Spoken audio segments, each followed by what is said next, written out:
Hi everybody, I hope you are doing well. Today we will talk about how to fix or how to solve the problem of Forcestop on Pixiv. You will click on settings, we click on apps, default apps, app settings. You will search for Pixiv app.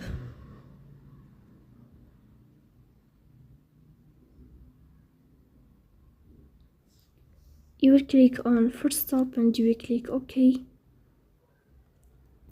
You will enter to storage.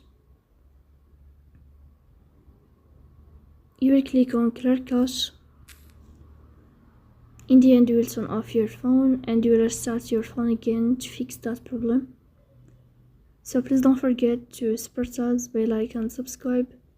See you next time and thank you for your watching and your attention.